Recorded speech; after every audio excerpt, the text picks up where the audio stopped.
Okay, everyone. Good afternoon once again.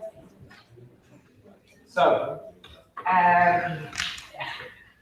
where were we? We have left our Legendre symbol, n mod p.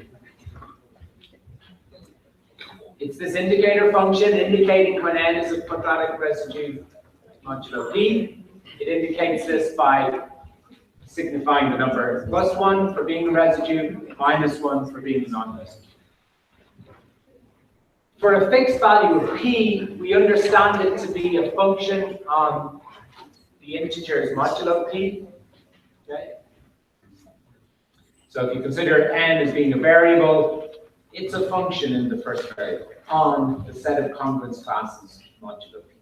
And we would like to be able to understand this function to be able to evaluate it. Okay? And we can evaluate it because given any p, you can simply square everything in sight. You'll discover what the quadratic residues are, because they'll turn up as squares. The quadratic non-residues are the elements that don't derive as values of squares. So in theory, yeah, we can evaluate this for any n, but we would like some better, more mathematical way of doing this rather than just kind of squaring everything inside. We'd rather understand the structure of it, what's going on. Our first step in understanding it, our first significant step in understanding it was this result of Euler's criterion, theorem 8.4, which gives us a formula for calculating it, which is based on the value n. So the Legendre symbol n mod p, we're told, is congruent to n to the power of p minus 1 over 2. Okay, that's nice. It's a multiplicative formula involving n. It involves the size of the group p minus 1, where p minus 1 non-zero congruence class is mod p, and the exponent is half of that. And so a half in the exponent, that's very much the idea of square root. So it's a very pleasing formula for this. Now, what we're going to do, we're going to jump around, we're going to bounce around in the notes a little bit. So I'm going to introduce you now to, okay, last time as well, we proved these two results about particular values of the Legendre symbol. -1 mod p, we now completely understand that. All you need to do is know the congruence class of the prime mod 4. It's very easy to do. It's just determined by the last two digits of the prime. And you can tell whether it's congruent to 1 or 3 mod 4, and then you know whether -1 is a quadratic residue. Similarly, we analyzed using Euler's criterion, a bit more complicated. We needed a more sophisticated argument, but we were able to understand the Legendre symbol 2 mod p. It comes down to the classification of p modulo 8. Again, that's a straightforward calculation even if you're given a very large prime, as long as you have the last 3 digits of the prime, because 1,000 is a multiple of 8. So all you need to know are the last 3 digits, the hundreds, tens, and unit digit of the prime. From those 3, you'll be able to work out what p is modulo 8. And once you know what p is modulo 8, you know whether 2 is a quadratic residue. Now we could keep going. This is all the proof for this, which we discussed yesterday. We could keep going in that same spirit. Maybe we could tackle 3 mod p next, or 4 mod p, or 5 mod p. Try to build sophisticated arguments based on Euler's criterion to knock off all these particular values of the Legendre symbol, which we might be able to do, but it's hard to see an end to that process because there's an infinite amount of integers in it, and there's an infinite amount of primes. So we're never going to be individually able to tick off, figure out all the values of the Legendre system. So we'd like something a little bit more sophisticated, a little bit more revealing about the structure of what's going on. So I'm going to skip over, there's a couple more theoretical results there about evaluating the Legendre symbol, but we're going to skip over these for the moment because I think people might appreciate a bit of a pause from the overly technical stuff, especially this page. I'm particularly proud of this page. Things all over the place there. Doubly stacked subscripts to summation signs, so that's going to be fun when we come to consider that. But we're going to leapfrog over all of that for the moment and have a look at the destination. Okay. So there's a bit of a forest to find our way through there, but this is the destination. It's called the law of quadratic reciprocity, the quadratic reciprocity law. And what it's doing is it's relating the status of primes. When is a prime number a quadratic residue modulo another prime? Now, it's not giving us the answer as such. It's not telling us, yes, this prime is a quadratic residue modulo that one, or that prime is a quadratic residue modulo that one. But what it does is it relates the two Legendre symbols.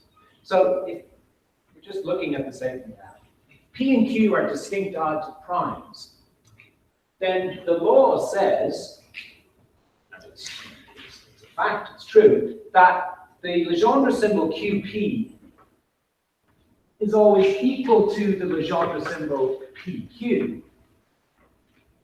In all cases, except where, in this first line, it's equal to negative PQ when both of the primes are congruent to 3 modulo 4. Now, what are the possibilities for odd primes modulo 4? Well, everything is congruent to 0, 1, or 2 mod 4. But if we're talking about odd primes, 0 and 2 mod 4 are excluded because those are even numbers. Yeah? Anything congruent to 0 mod 4 or 2 mod 4 is even. So those are excluded.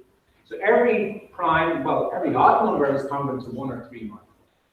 So if we're talking about a pair of primes P and Q, a pair of odd primes, they are each individually congruent to 1 or 3 mod 4. So there's 4 possibilities there for the status of the pair. Okay? So there's 2 choices for each. The law of quadratic reciprocity says in 3 out of 4 of those situations, the 2 Legendre symbols are equal. So either Q is a residue mod P and P is a residue mod Q in those 3 situations, in this otherwise situation, or they're both non-residues of it. But in the one special situation where both P and Q are congruent to 3 mod 4, the primes have opposite status relative to each other. If Q is a residue mod P, then P is not a residue mod Q, and vice versa. In that status, okay? Now, this result is interesting because it is not intuitive at all. This kind of result, this kind of law, was not to be expected at all from, just our basic considerations of the notion of a quadratic congruence. The fact that there's any relationship at all between P and Q is interesting enough. There were no compelling reasons beforehand to expect there to be a relationship. Okay? So this is quite kind of an astounding result to be true. It takes a bit of effort to prove it from where we are at the moment, and we'll deal with that in upcoming lectures. But for now, I just want to show you one example of its great use, of the reason why it deserves such respect, and why we ought to regard it in such, hold it in such high regard. Okay? So this is going to be applying it to. This is, knowing this law of quadratic reciprocity, this is the missing link that will allow us to give a good algorithm for evaluating an arbitrary Legendre symbol n mod p. So here's a strategy for evaluating n mod p. It's actually more than that. It's an algorithm. Okay? And it's very much, as I made these remarks yesterday, it's very much in the same spirit as the Euclidean model. The Euclidean algorithm is going to tell you what the greatest common divisor of a pair of numbers is. Even if the pair of numbers are huge, gigantic, thousands of digits, millions of digits, it still works very, very quickly, because the Euclidean algorithm works by a reduction process. It performs integer divisions with the numbers. Even if the numbers are large, those integer divisions can be done quite efficiently. You perform integer divisions with the pair of numbers, and you just keep hold of the remainders. And then you keep checking the GCD of the remainder of one of the numbers. So you keep doing this. So because the remainders left after integer division are smaller than the number you divided by, repeating this process shrinks the two numbers down here. until they get so small that we just know what the GCD is. And algorithmically, one of them is going to hit 0, and then you're looking at the GCD of 0 and something. The GCD is whatever the other number is, because everything divides 0. This strategy for evaluating the Legendre symbol is very similar. The problem is, if n and p are very large, you know, is n a quadratic residue modulo p? Well, this again is going to be a reduction process. Using some properties that we're going to recall and explain. There's a way to systematically reduce the numbers n and p. Keep reducing them down until they get so small that we'll just know whether the thing is a residue or not. In combination, because we already know what the status of -1 is all the time, and the status of 2 all the time. Because those are the 2 results we proved yesterday.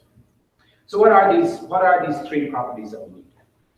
The 3 properties that we need, okay, so the first 2 we already knew, the third is, we just met it a moment ago. So the first property is the congruence property. So if n is congruent to n mod p, then the 2 Legendre symbols np and np are the same. Okay? Because being a quadratic residue is a property of the congruence class modulo p. Secondly, the multiplicative property. We proved that the Legendre symbol is multiplicative. The Legendre symbol of the product n times n modulo p is equal to the product of the individual symbols n mod p and n mod. So if we'll be able to factorize our Legendre symbols like that. Then the third missing property is quadratic reciprocity. And that allows us to flip Legendre symbols. If you're looking at a Legendre symbol of 1 prime q modulo another one, p, we'll be able to flip it. And it flips exactly if both of them, well, it flips exactly 3/4 of the time. The other quarter, when p and q both happen to be congruent to 3 mod 4, then we can flip it, but we need an extra minus sign. So here's how it works. So yeah, so we got those 3 properties. So suppose we want to figure out whether 219 is a quadratic residue modulo 383. So what we're trying to do there is we're trying to answer the question, are there solutions to the equation x squared congruent to 219 modulo 383? Well, here's how the algorithm works. First of all, we employ the multiplicative property. Okay? 383 is a prime number, but 219 is. So 219 factorizes as 3 times 73. So using the multiplicative property, we can say that this is the product of the 2 Legendre symbols, 3 mod 383 and 73 mod 383. Now, 3 and 73 are both prime. We've done the prime factorization. So now we can employ quadratic reciprocity. Okay? We can take the Legendre symbol 3 mod 383 and we can flip it. Now both of those numbers, flipping the first one, 3 and 383, they are both congruent to 3 modulo 4. So when we flip it, we gain an extra minus. 73 and 383, well, 73 is not congruent to 3 mod 4, it's congruent to 1 modulo. 72 is 4 times 18. So 73 is not congruent to 3 mod 4, so this Legendre symbol, 73 modulo 383, that flips then to 383 mod 73. Now we're looking at 2 Legendre symbols where the first number is bigger than the prime. We've got 383 mod 3 and 383 mod 73. So now we can use the congruence property. Since here we're considering 383 modulo 3, we can replace 383 with its congruence class modulo 3. 383 is congruent to 2 modulo 3. So this Legendre symbol is equal to this one down here. Similarly with 383 mod 73, 383 divided by 73, you encounter a remainder of 18. So that reduces to this one. 2 mod 3, that Legendre symbol, we already know what it is. We proved it yesterday. It's based on the congruence class of the prime mod 3. Here it it's congruent to 3 mod 3, then 2 mod b is going to be minus 1. So you got minus minus 1 there. 18, we factorize 18. 18 is 2 times 9. 2 times 9, so its Legendre symbol factorizes. So we're down to that third last line. It's basically the product of those two Legendre symbols, 2 mod 73 and 9 mod 73. Now, is 9 a quadratic residue modulo 73? Yeah, because it doesn't really matter what the modulus is. 9 we recognize as a square. 9 is 3 squared. Okay, so 9 is definitely a quadratic residue modulo 73. So that Legendre symbol is plus 1. This we got minus minus 1, so that's a plus 1. So the whole thing reduces to 2 mod 73.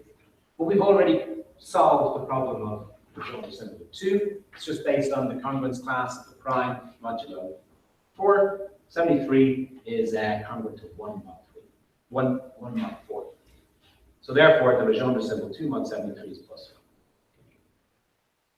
So you see there how through the applications of factorization, congruence, factorization, quadratic reciprocity, congruence, and a bit more factorization, and then finally you squash the numbers down until you encounter some of the cases we know about. Either a small number we can immediately recognize as being a square, or something involving 2, and we've already solved all the cases involving 2. So now we know that 219 is a quadratic residue modulo 383. And we were able to do it a lot quicker than simply squaring everything modulo 383. And we're also using a lot of the structural properties of the situation. Okay. Yes, question. On the 8.9 line, yeah. Why is that flipped again? Back to 383. You sort of flipped it and then again.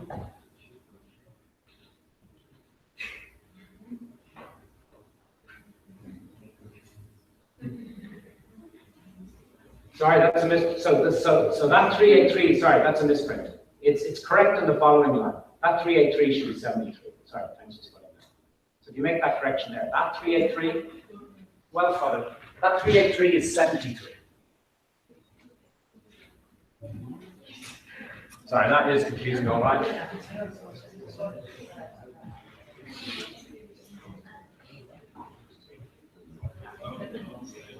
Okay, so you make that correction. So let's do another example, maybe a slightly longer example.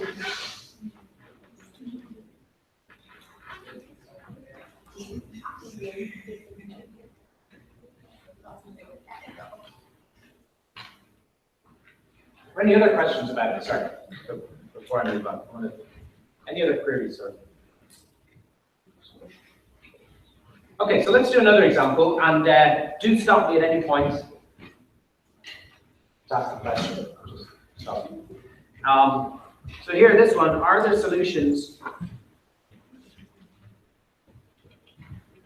Are there solutions to x squared being congruent to 461 modulo 773?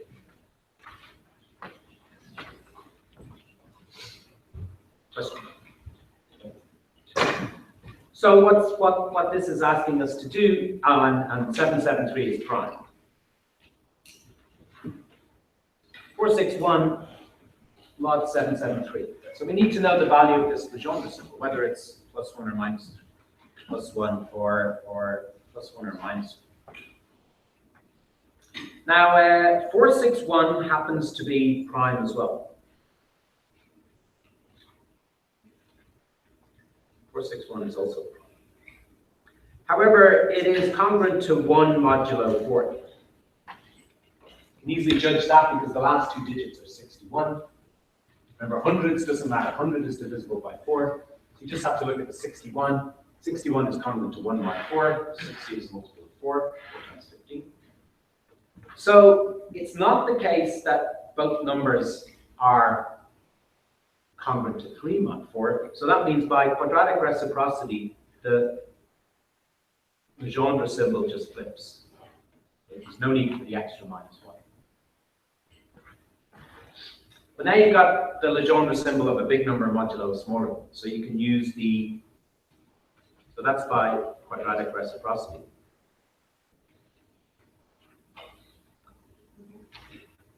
Next, we can use the congruence property. So when you divide 773 by 461, it obviously goes in once. And with the remainder is 312. So this is congruent to the Legendre symbol 312 modulo 461. Now we need prime factorization of 312. 312 is 2 cubed by 3 by 13. So we can use the multiplicative property now. That was by congruence. Congruence modulo 461. Now we can use the multiplicative property. But we use it fully, so it's going to be this Legendre symbol, 2, 461 cubed, 3, 461, and 13, 461. So the cube can be taken outside as well. That's multiplicative. No Legendre symbol is fully multiplicative.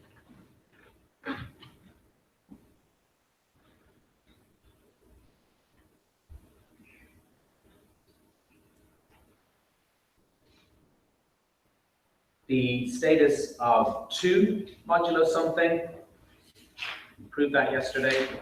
That's theorem 8.6. Theorem 8.6, we just need to know what P is modulo 8. Divide this by 8, 8 into 40. No, 8 into 40 goes 5 times remainder 6. 8 into 61 goes 7 times 56 remainder 5. So it's 5 mod 8. So you look at the result, well, 5 is, that's the same as minus 3. So this Legendre symbol is minus 1. So it's minus 1 cubed. In other words, it's minus 1. These two, okay, we haven't described the status of 3 yet. We don't know anything about the status of 13, so we got to go back to quadratic reciprocity. So we're flipping again. Now 461 is congruent to 1 mod 4, so both of them are going to flip exactly. So that's again by the quadratic reciprocity law, which says they always flip unless, well, they do always flip. You just flip them straight away unless both the primes are congruent to 3 mod 4. When it is, you have to insert an extra negative sign in the course of the flipping. But 461 is not congruent to 3, so therefore these just flip straight. But now we're back to the situation of a large number modulo smaller. You see, because of the repetitive flipping and reducing, things are getting smaller all the time. We are getting closer and closer to something we can evaluate. So what is 461 modulo 3? Just see what remainder you get when you divide it by 3. 3 goes into 4, 1's remainder 1, 5 remainder 1, 3 times remainder 2. So it's remainder 2. So this is 2 mod 3. And 461 divided by 13. Well, trust me on this, you get a remainder 6. So that's by congruence. So in the first one, in this one, it's congruence mod 3. And in the second one, it's congruence modulo 13. Everybody following so far? Yeah. But it's pleasingly, the numbers are getting smaller all the time. Smaller all the time. 2 mod 3, that is covered by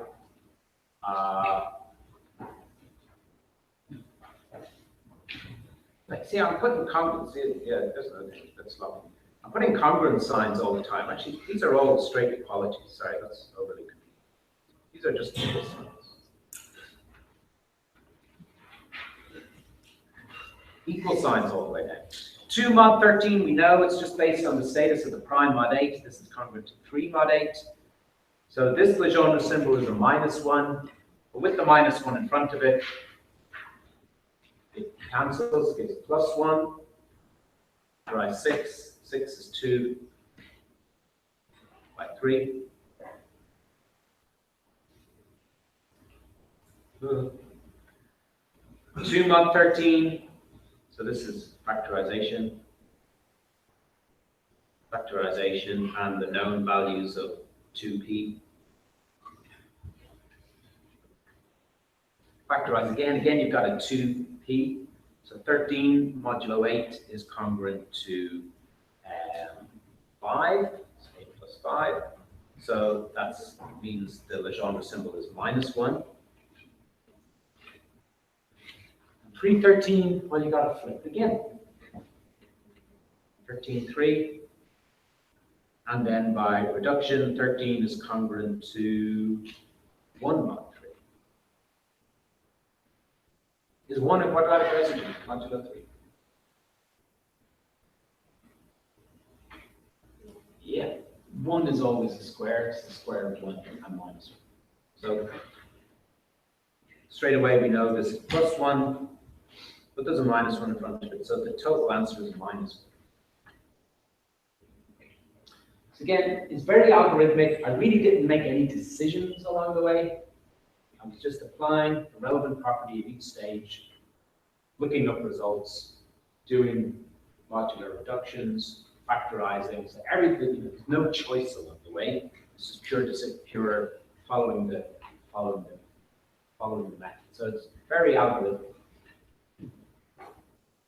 There's two aspects to an algorithm you want all the time. You're really, in Jan's operational research 3, he does a lot of in-depth discussion of algorithms. The two significant things that characterize an algorithm, there has to be very explicitly stated what the method is, so much so that you can write a computer program. So there must be no arbitrary, it must be very clear what to do at each stage so that you can write a computer program. The second aspect about an algorithm is you need to know that it's guaranteed to stop.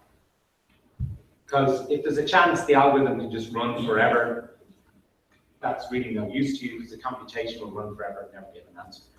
Okay, so this thing, I think it's pretty easy to appreciate that it's clear what to do at each stage. You're just applying these various properties. Will it stop? Will the process stop? Well, yeah, it will, because the numbers are getting smaller all the time. That's the point. The numbers are getting smaller all the time, so eventually you're going to run into 2. We already completely understand the residue status of 2 modulo 8. So this procedure is definitely guaranteed to hold. So the conclusion here is no, 461 is not a residue. 461 is a non-residue. Non-residue modulo 773, so no solutions. No solutions to x squared congruent to 461 modulo 773. Okay, any queries about?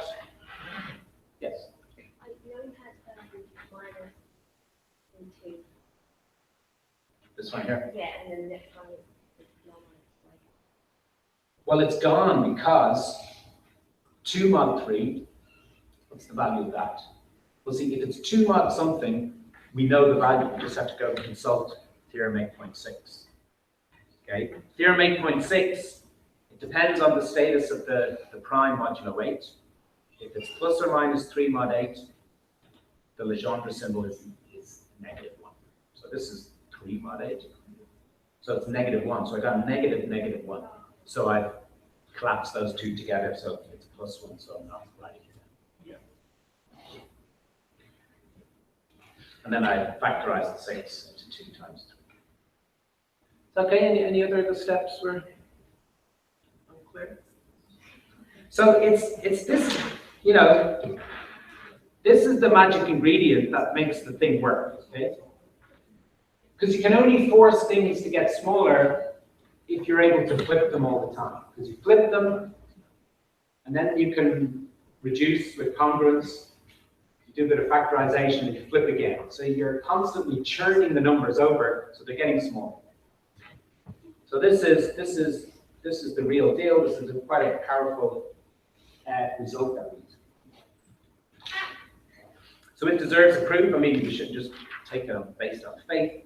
We can investigate lots of examples and observe that it's true, but it's certainly something that we ought to prove.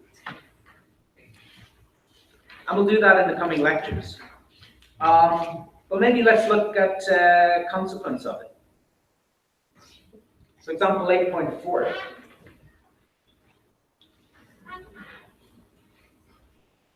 That's not quite, it's not just one calculation.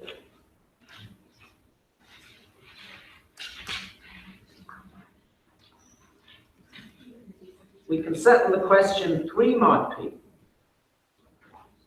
We can settle the residue status of 3 in a similar fashion, or in a similar spirit,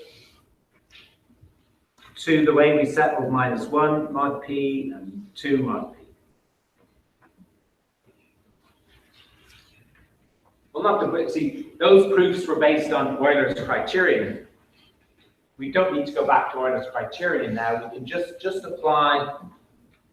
We can just apply the law of quadratic reciprocity. So what we see, you know, the kind of answer we're expecting here is plus or minus 1, depending on some easily answerable question about the nature of P. In these previous 2 results, it was about the congruence class of P modulo some small number, 2 or sorry, 4 or 8. And that, you just need the last few digits, the few small significant digits of the prime to answer that question. So, first of all, we just apply quadratic reciprocity. Quadratic reciprocity law will say that 3 mod p is equal to p modulo 3 if the prime p is congruent to 1 mod 4, and it's equal to minus p mod 3 if the prime p is congruent to 3 mod 4. See, because this is playing the role of q.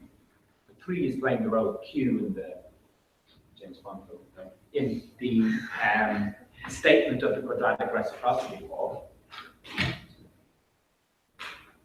That joke got a wheeze instead of a laugh. Quite good.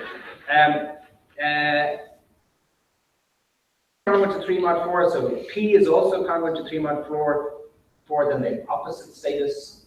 If P is not congruent to 3 mod 4, then 1 mod 4, they have the same status.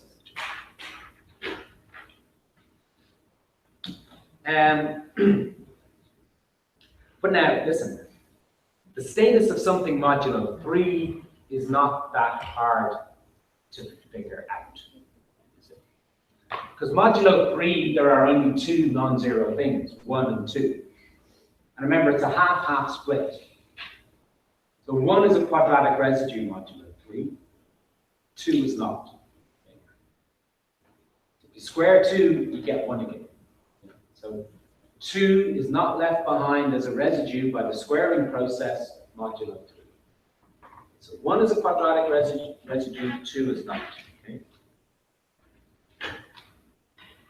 But P mod 3 is congruent to, is equal to plus 1 if P is congruent to plus 1 modulo 3, and minus 1 if P is congruent to 2 modulo 3.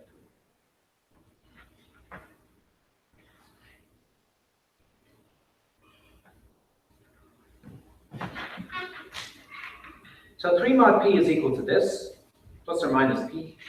Sorry, 3 mod p is equal to plus or minus p mod 3, according to p mod 4. And p mod 3 is equal to plus or minus 1, according to p mod 3. So we got to combine these conditions together in a sensible way. How do you combine congruence classes modulo 4 and modulo 3?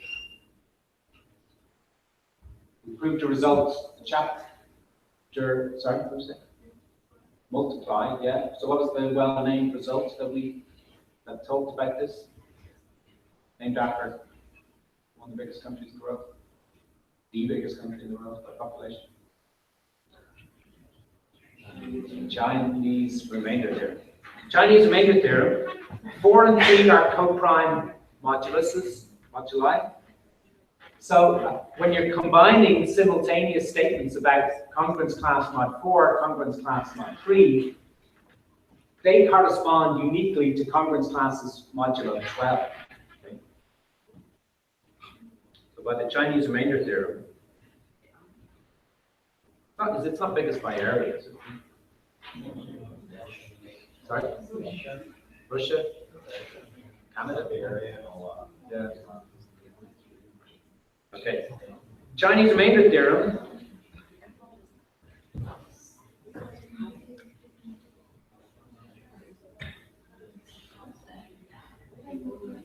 Congruence classes mod 4 and mod 3 correspond uniquely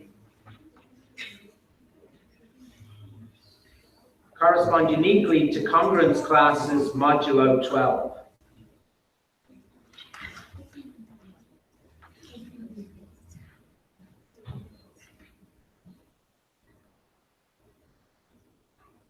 Now, modulo 12 is 11 things. There's a lot of things mod 12, but really for primes, there's very few.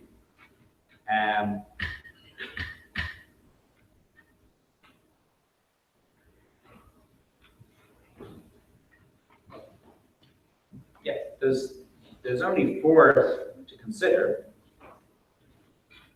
1, 5, 7, and 11.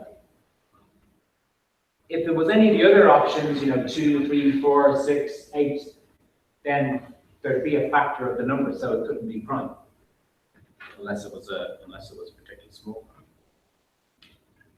But we're considering, at the beginning we're considering the Legendre symbol 3 mod p. So we know that the prime is not 3. So therefore, these are the only options. P in this whole situation, p is not equal to the prime 3. So these are the only remaining congruence classes modulo 12 available for prime numbers. But once you know something modulo 12, you also know it modulo 3 and modulo 4.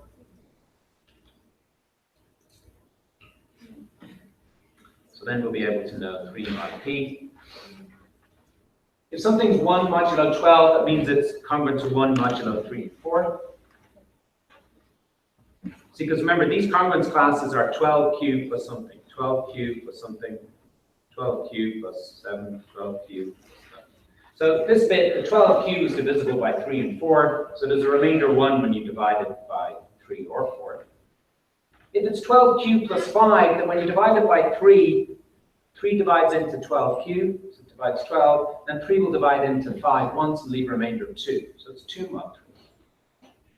Well, when you divide 12 cubed plus 5 by 4, it goes in evenly to 12 cubed. When you divide 5 by 4, you get remainder 1. Divide 12 cubed plus 7 by 3, goes in evenly, and 3 into 7 goes in twice, remainder 1. But when you divide it by 4, you get remainder 3. When you divide 11 by 3, you get remainder 2. Divide 11 by 4, you get remainder 3. So we've got all these individual values, and these all combine accordingly up here. So when p is congruent to 1 mod 4, 3p is equal to p3, and when it's 1 mod 3, p3 is equal to plus 1. So in total, you've got a plus 1 there. When it's 1 mod 4, 3p is equal to p3, and when it's 2 mod 3, p3 is equal to minus 1. So in total, you've got minus 1 here. And when it's 3 mod 4, 3p is minus p3, but when it's 1 mod 3, p3 is plus 1, so in total you get minus 1. And then just by fairness, the last one has to be plus 1 and this. When you check the values here, so when you got 3 mod 4, 3p is minus p3, but when you got 2 mod 3, it's again p3 is minus 1, so it's minus minus 1, so you get plus 1.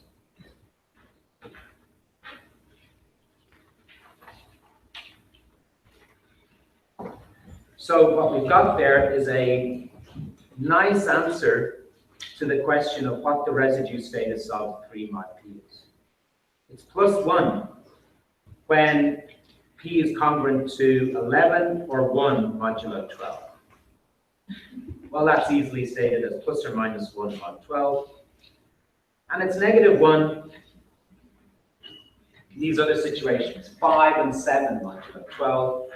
But that's handily represented as plus or minus 5 modulo 12.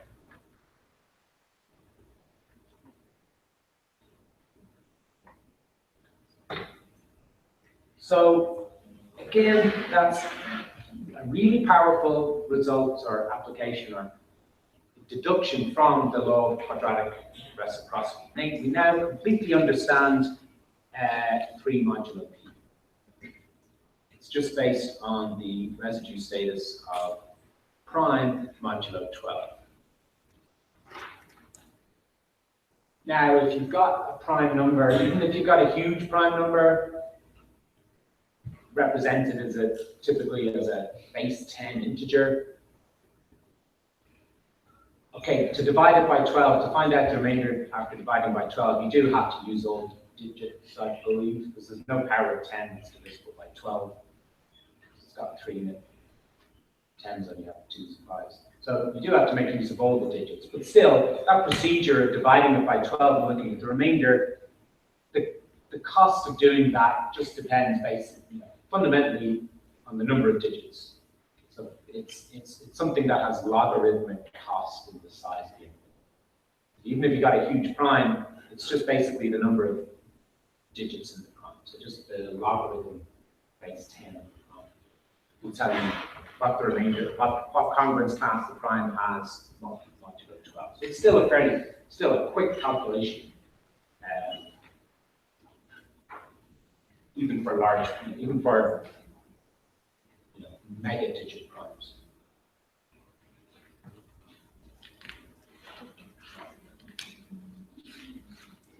So this opens up, I think this opens up more or less all of the exercises. Okay? So lots more applications of quadratic reciprocity in the exercises. The end of chapter exercises. So our focus for the next few weeks will be on dealing with those in the tutorials and in some of the lecture sessions, but also building towards the proof of the quadratic reciprocity law.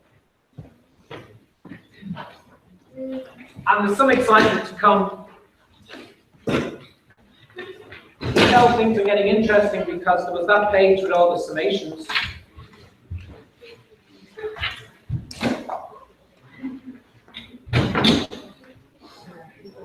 That's got to be some fun there. And also the final proof of the quadratic reciprocity law is based on this diagram, which is kind of curious. We're counting dots in squares and triangles. So there's some interesting things to come. Okay. Okay, thanks for your attention. I'll see you next week for another term.